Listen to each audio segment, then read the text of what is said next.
Spectateurs de la grande émission Temple du Savoir, Mboté. Bonsoir, place Bozali, parce que le Ezali, les Kambouya, temps et révélation, la grande thématique, il n'y a pas quoi le Ezali, le temps de la fin, qui prêche aujourd'hui le vrai message du temps de la fin, par rapport à prophète, surtout Tozui, na Eleko Tozali à travers le monde. Est-ce que le frère William Marion Branham remplissait les critères d'un bon prophète? Tobengisimoko. Il y a l'église primitive, Lelo Togoloba. Est-ce que la Bible interdit la polygamie? Est-ce que la Bible interdit la bière? Frère Yoel, shalom. Shalom. Privilège à Makassa Royambol sous Lelo. Merci parce qu'on respectait rendez-vous. Nous t'avons écouté d'abord pour la première fois à retenir Nini Nicolas à présentation.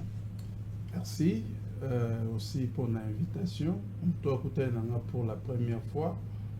Je me nomme Yoel Kassamba Kana, Nazali Moko Yabatei. Il y a l'église primitive. Très bien. Prêt à répondre ce soir à la question sur tout retour nayo? Oh oui, toujours. Très bien. Est-ce qu'il y a une différence entre l'infidélité, la polygamie? Vous avez la parole. La différence qui existe entre l'infidélité et la polygamie, oui, c'est une très grande différence.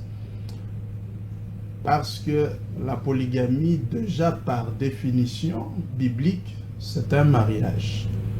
Le Seigneur l'enseigne comme un mariage. Là, je suis dans Jérémie chapitre 29, depuis le verset 6, où le Seigneur dit mariez-vous. Très bien. Vous allez un peu bouler la pourquoi les lots. Est-ce qu'il y a une différence entre polygamie et infidélité? Première thématique, première question.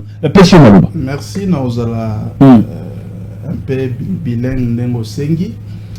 Différence ces âmes, parce que polygamie déjà na ndimbola nango, na lolenge nango ya ko définir yango ezali libala. Libala oyo ezali ko sangisa mobali moko na ebele ya basi. Yango tozali komona yango na Jérémie chapitre 29 depuis verset 6 Nzambe azali koyebisa na baoyo basi babalaki bo bala lisusu basi pe bo pe wana Nzambe yemoko verset biblique. Oui, je parlais de Jérémie 29 verset 6. Très bien. Sur le petit biseau, tozali en direct. Question à l'Iboso, tu nous sais l'ensemble de la pourquoi est-ce qu'il y a une différence entre polygamie, polygame et infidélité? Différence entre polygamie et infidélité. La question Maloba. Oui, on appelle ça qu'écriture. Il y a Jérémie 29, verset 6. Écriture est claire. Mariez-vous. Ça veut dire bobala. Bateau yo azoye bisali boso mariez-vous et zaba célibataire. Les bateaux bazaki déjà bala, bazapena bana. Pour juste après quoi ça bango lisusu babala aipsi bango, ayez des fils et des filles. Donnez, on a deuxième recommandation. Très bien. Donnez des femmes au pluriel à vos fils. Ça veut dire que ezali bato basi babalaki baboti pe bana bazape na bana nzamba episi na bango lisusu bobala utika na bongo te bobala pe bana na bino ya mibali bozwa pe basi bopesa bango. Donc bato liboso oyo nzamba azoyebisa azosenga na bango kobala bazala déjà bamarie nde libala oyo bazali kobenga polygamie. Donc makoki oyo ezope epesameli na moto oyo aza déjà si abala ya kobala lisusu. Très bien. Wana ezali infidélité te parce que Nzambe a soutenu infidélité te. Mais par contre infidélité il y a mwana mobali ezali pe différent na infidélité il y a mwana mwasi. Infidélité ya mwana mobali par exemple ezali tango moto bali mwasi oyo lingaki na sima nango olingi lisusu te obandi koluka la raison pour akende parce qu'olingi ko remplacer on les infidélité. Ça veut dire olingi te ko batela ye. Ou bien fidélité zani papa. Ou bien fidélité zani tant je vis pour mobile. Ouais. Ezali comportement oyo mibali misusu bazala yango asi abali mwasi. Très bien. Mais alingi lisusu te. Siko azali ko sala nyonso pour mwasi wana akende. Parce qu'alingi ko remplacer ye na mususu. On les infidélités. Aza fidélité. Très bien. On les Donc, infidélités. quand tu dis avec une ezali ko boya yango. Bible boya infidélité. Infidélité wana on a expliqué. Bible ezali ko boya. Infidélité expliqué ezali que tant que mobali azana mwasi.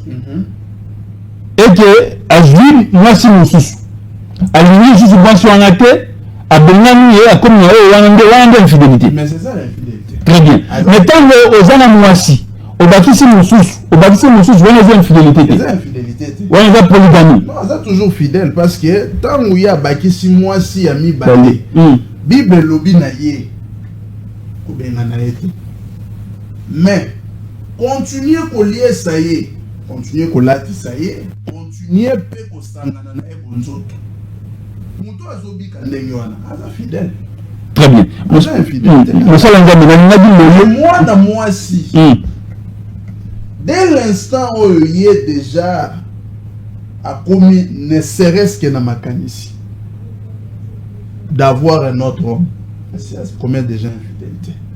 Au bazali ko benga adultère. Na tangu nyonso mobali na ye ya liboso azana mo envie azo vivre nan ce qui est azul ne fils que makanisi c'est déjà parti, c'est de l'infidélité. Romains chapitre 7 depuis le verset 2e, la femme mariée, on ne dit pas l'homme marié, on dit la femme mariée est liée par la loi divine à son mari aussi longtemps qu'il vit encore. S'il meurt, alors la femme devient dégagée de cette loi. Mais tant qu'il vit, elle n'a pas le droit de devenir la femme de quelqu'un d'autre. Oh. Si elle devient la femme d'un autre homme du vivant de son mari, on l'appelle l'adultère. Frère Yoel, moi je suis à Bali. Oh, le Bali à Bali. Bayokanité bati na divorce libali kufi. Moi je suis à Nazou libali moussouf. C'est une femme adultère. Jésus-Christ l'a dit. Matthieu chapitre 5, le verset 32. Moi je vous dis, quiconque répudie sa femme, sauf pour cause d'infidélité, l'expose à commettre adultère. Et tout homme qui épouse une femme est répudié, commet adultère avec elle. Moi les amis Christ et azote yango sans kochama ina mnoko alobi polele. Moi signons so oyo ba bengani na libala. Azali exposé ya ko commettre adultère. Parce que mobali nyonso ya kobala mwasi o ba bengani na libala. Ça veut dire assez à bouki libala yo ye o tiki basi nyonso bazali o monika ka o wana. Okeyo bali nzambe likolo a compter na yo na ye lokola ba adultère. Très bien. Plus 243 90 14 63 575 30 minutes il y a profondeur à spiritualité toujours la 4 émission temple du savoir. Question Zamoko, vous avez une na pourquoi lelo. Est-ce qu'il y a une différence entre polygamie et infidélité? Le frère Yoel Azali, l'un des prédicateurs, l'un des serviteurs de Dieu dans la église primitive, avait dit une différence entre polygamie et infidélité. Moto abali moi sali bosso. Y'a papa. Moto abali moi sali bosso. Abatisi ami balé. Abatisi ami ça tu commettre infidélité. À commettre infidélité.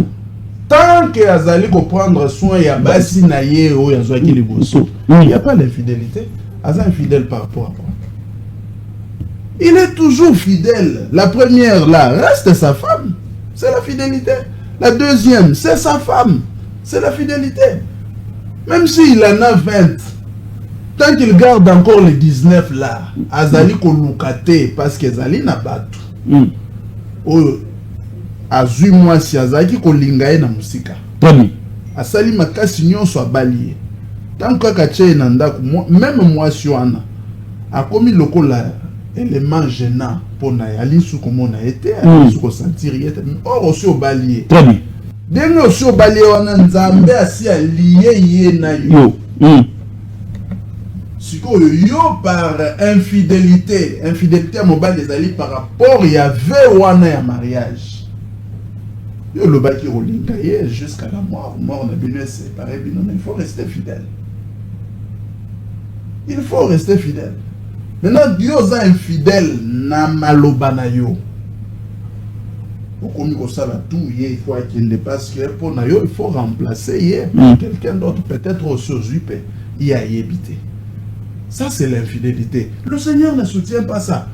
L'apôtre Paul a dit côté clairement dans 1 Corinthiens chapitre 7, depuis le verset 27. On a dit pour un cadre express, ils allaient pour un moto assis à Bali. À tout une question. Yo, aux alliés na moi si déjà wakangami na yo. Alors, le Colosanaye a souligné clairement kolukate kokabwana na ye. Bible lobite ke kolukate kobakisa mususu. Non, aibisi kolukate kokabwana na ye. Na verset 28 ayebisi alobi parce que si toutefois tu te maries, tu ne commets point de péché. Ceux qui balagnon sur le banda robala, balagnon sur balimbala liboso, balimbala nyonso obanda robala au sali lisumu te et c'est fidélité te parce que pour ezala lisumu sengeli ebuka mobeko ya nzambe polygamie zo buka mobeko ya nzambe te loko ezo buka mobeko ya nzambe te lisumu te mobeko ezata moko te o ezali kobuka mana mobali azo commettre polygamie o ezali kobala basi ebele. Parce que Nzambe na Exode 21 verset 10 ndemo beko ezali clair ya Nzambe. Le Seigneur dit ouvertement. S'il ajoute une autre, pour ajouter, il faut d'abord en posséder une. Très bien. Oh bah c'est Seigneur na nozalake, ozalaki déjà na moko. Ndo ya robakisa. Soki muto abakisi place wana nde Nzambe esengelaki aloba asali lisumu asali infidélité azana Saint-Esprit te. Très bien. Mais au contraire Nzambe azali koyebisa bino soki asali ndenge wana la chose à faire il faut atika la fidèle na mwasi ne liboso. Très bien. Donc soit nous continuer c'est ça qui constitue même la fidélité de l'homme. Très bien. Donc soit on a 7 femmes protégées à liboso, il y a mis balé, il y a mis satou, il y a mis 7e. Très bien. Parce que je suis 7e. Très bien. Donc Akangasuki Alia, Amela Maï, Amela Secret, on continue pas de s'en c'est ça qu'on appelle en français le droit conjugal. Tant que vous allez respecter vous êtes un homme fidèle. Très bien. Mesdames, messieurs, Liloba Nzambe qui ont fait mais le comment yambongo ya koteka yango Liloba Nzambe Bible nde tozoteya tozoloba tozodiscuter sur en haut.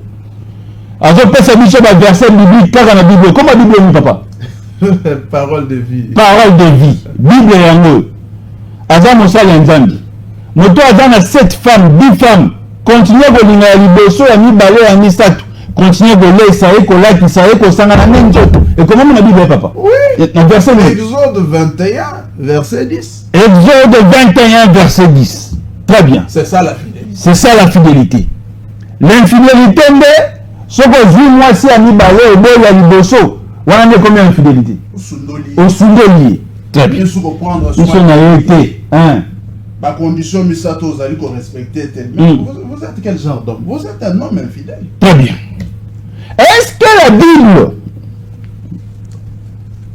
est pour la polyandrie? L'homme de Dieu, vous avez la parole. La polyandrie, par définition, les alliés libala, il y a moi si, moi qu'on a mibali et belé. Bible les alliés kopesa nzela na yango te na bandaki na kopesa likomi ya Exode, ou plutôt il y a Romains chapitre 7, verset 2e. Bible ezali koloba ke mobeko ya Nzambe ezali kokangisa mwasi na mobali kaka moko. Pe mobeko wana ebandi lelo te depuis etango Nzambe ayaki kokata likambo na jardin d'Eden. Wana naza na Genèse 3 verset 16. Na sima ya Nzambe kopesa etumbu na mwasi. Bapasi ya kobota na ya zemi ekobakisama. Nzambe ekosouligna lobi kasi a désir na yo. Ça veut dire posa no nyonso ya nzoto ekomema mabobele na mobali na yo. Très bien. Donc moko. Mais ye mobali wana kodondwa likolo na yo.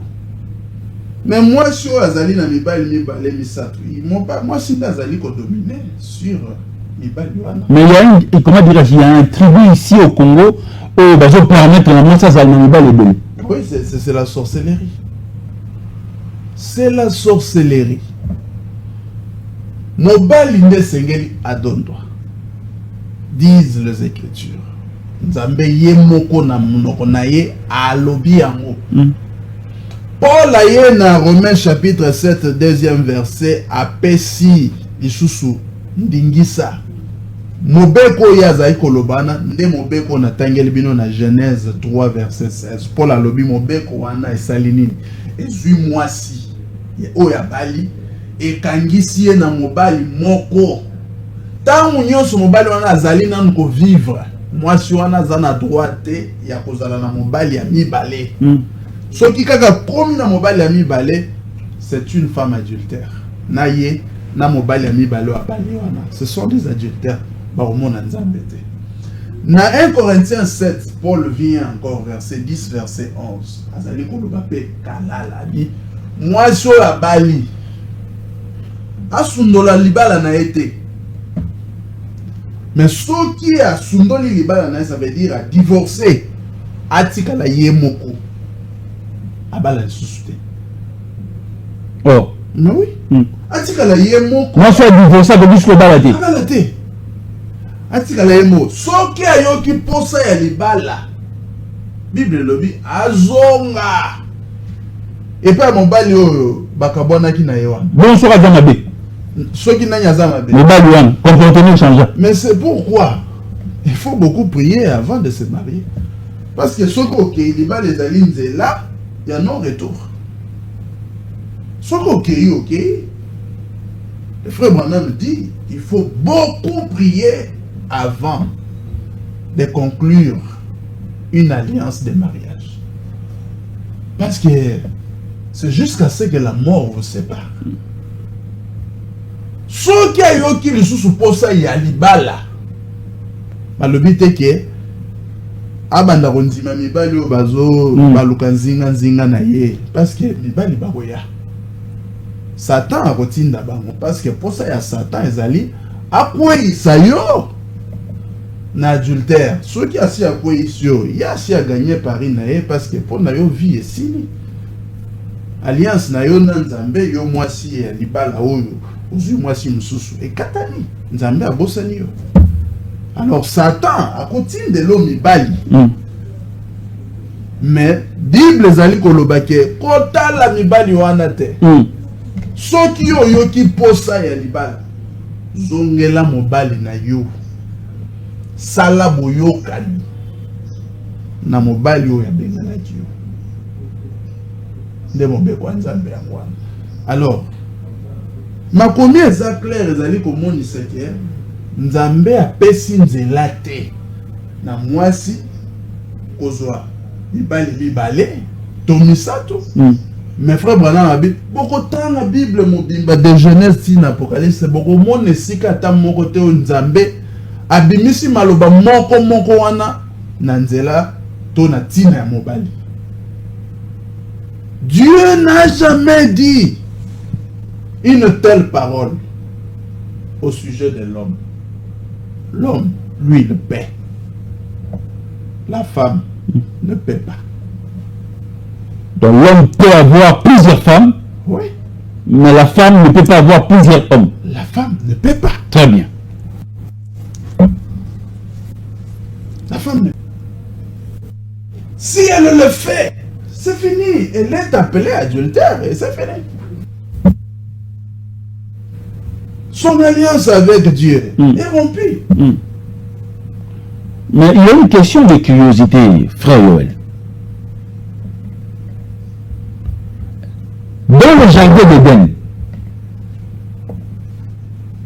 lorsque Ève, selon vous, elle a été partie séduite par les serpents, cela veut dire que Ève avait déjà 2 hommes. Effectivement. Hein. Ève est la première femme à se donner à elle seule. À commettre la polyandrie. Mais oui. Si le monde ici souffre, guerre à gauche, guerre à droite, aujourd'hui l'Iran et Israël, ça ne tient pas. Hier c'était l'Ukraine avec la Russie, ça continue jusqu'à maintenant. Aujourd'hui, il y a le Rwanda et le Congo, tout ça, il y a des enfants orphelins, il y a des enfants de la rue qu'on appelle en droit, en conflit avec la loi. Partout ici, il y a la famine, il y a des voleurs, il y a des bandits, il y a des... S'il y a tout ça, mais c'est parce que Ève s'est donné le luxe d'avoir à elle seule des hommes. D'abord Adam, qui était son premier mari. Il a laissé pour donner d'abord sa virginité au serpent qu'il avait séduit. Et puis revenir enseigner aussi à l'homme l'enseignement qu'elle venait de recevoir du serpent. Très bien. Le Seigneur descend. Il maudit tout. Très bien. Par colère. Il maudit tout. Il dit à l'homme, mais toi, tu n'avais pas le droit de reprendre une telle femme. Donc, il faut aussi que les gens sachent. Une femme qui a commis adultère, a taillé au sein, pardon. Bible boy, Bible dit ça 77 fois 7 fois. Dans la Bible. Mais pour l'adultère, Bible boy. Catégoriquement, boy, ceux qui moi si assis à Kéi à commettre adultère, yo Kéi que non, ok, no, ozongelaye. La Bible refuse. La Bible refuse catégoriquement. Oh, baladimasi, bokabwana, akepa mutu mususu bavandi, na mutongo singite, otozonga na kala pota mama bana na Bible pédition. Nazotanga. Jérémie chapitre 3, premier verset. Si un homme renvoie sa femme, qu'elle les quitte pour devenir la femme d'un autre, mwasi na yo bengani akei atiki yo akei akomi mwasi ya mutu mususu nde adultère yangwana. Cet homme, c'est la question, retournera-t-il encore vers elle? Mobali na liboso wana, est-ce que akozonga lisusu epa ya mwasi wana bavanda nde lisusu lokola mwasi na mobali? Bible ezali koloba, le pays lui-même ne serait-il pas souillé? Mokilo est souillé à cause de yango. C'est pourquoi le Seigneur a maudit la terre ici. Il a dit, mais parce que tu as écouté la voix de ta femme, tu ne devais pas reprendre une telle femme. Maintenant, je maudis la terre. Ndenge tozo toka boy. Et ça conséquence. Pose à bilei. Photo. Très bien. Banjube kubotama. Pona kochuba yo. Très bien. Okokufa. Toutes les morts bozomo na oyo. C'est à cause de ça. Parce que Adam avait repris une femme adultère. Très bien. Nous avons 5 questions autour de une minute parce que tu dois vers la fin. Est-ce que le frère William Maouyon Branham Amiraga Massamande a mis la patte? Non, il y a une question. Non. Et puis, est-ce que Bible est lolo et ils allaient pour polygamie et je veux l'infidélité, que l'infidélité est polygamité? Est-ce que petit si tu peux autoriser Massanga? Parce qu'il y a 4 églises politiques, sur le mariage des alliés, vous mettez la Massanga, vous mettez l'alcool. 2 questions. La première concerne le prophète Branham. Le prophète Branham n'était pas un ivrogne. Il a grandi dans la famille d'abord où sa mère en fabriquait. Mais le Seigneur, par vision, avait dit au frère Branham de ne pas se livrer dans cette vie-là parce qu'il va l'utiliser. Frère Branham n'était pas un ivrogne. Il n'avait pas bu. L'accident a été causé par deux choses. La première des choses, il était en colère. Et la deuxième des choses, le véhicule qui venait devant lui, la nuit-là, n'avait de phare que d'un côté. Il ne s'était pas rendu compte que c'était un véhicule. Il pensait que c'est une moto. Alors que c'était un véhicule. Il n'a pas su se contrôler sous la colère. Et puis la colère à cause de sa fille qui était restée à la maison. Alors que, et il partait à l'église. Il voulait que toute la famille aille avec lui à l'église. Maintenant, quand il a vu que sa fille est restée à la maison et puis il ne parvenait pas à la joindre au téléphone, ça l'a énervé. Sous cette colère-là, il a commis l'accident. Très bien. Ça, c'est la première question. La deuxième question concerne la consommation de la boisson. Le Seigneur nous l'enseigne dans Luc chapitre 7. Il montre que la terre ici, les alliés constitués na bateau, lolenge mibale. Bandimaka na bango te oyo molimo musantu ezali kosala, to ezali kopesa nzela, bandima te. Bakokani na bateau oyo bavandi na bisika ya masano. Mais soki boyeli bango nzembo ya esengo, bakobina te. Boyeli bango nzembo ya mawa, bakolela te. Nzambe azali ko définir banzembo wana na ya mawa na esengo lokola muto oyo azali koya na kombo ya Nzambe mais aboyi na ye komela masanga parce que alobi Jean-Baptiste ye aliaka lipa te amelaka masanga te bato wana balobi oyo aza moto liboma. Mwana na Nzamba ye, lui Jésus-Christ a dit, ah, lokola bato wana ba critiquer Jean-Baptiste po ya azolia te azomela te, ngana sala le contraire. Très bien. Pona sepelisa bango. Mwana na muto ye azali kolia lipa, azali komela vinyo. Bato moko wana. Balobi ah tala oyo. Musala na ye kolia na komela na basumuki. Azali molangwa. C'est biblique. Mais Nzambe tie ndelo pona kolakisa ke muto oyo akambami na bwanya ya Nzambe azali ko reconnaître bolamu na ba caractère nyonso mibale wana. Ça veut dire que muto azali ko melate azo sala lisumu. Muto oyo pe azali komela azo sala pe lisumu te. Sagesse ya Nzambe ezali na bango nyonso mibale. Très bien. Ezali obligatoire te muto amela. Eza pe obligatoire te muto amela te. Très bien. C'est biblique. Très bien. Est-ce que ça m'a dit que la moisson ça y est pas mibale? Ça dépend. Yaka. Très bien. Soki moisson wana yeba mibali azalaka déjà mwasi ya mutu. Eza mabe parce que okwea na adultère. Très bien. Mais soki ayeba ki mibali na o bazali ko benga prostitution. Amema ki vie ya mabe abalate. Amema ki vie ya mabe a perdre virginité na ye. Si manango ay ko yambola. Atiki bomo yoana.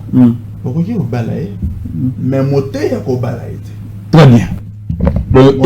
Ezali et petit sami na moté ya bala moi so azamo sekate. Voilà. Très bien. Moté ye ko bala kaka. Moi soyo ayebi mibali.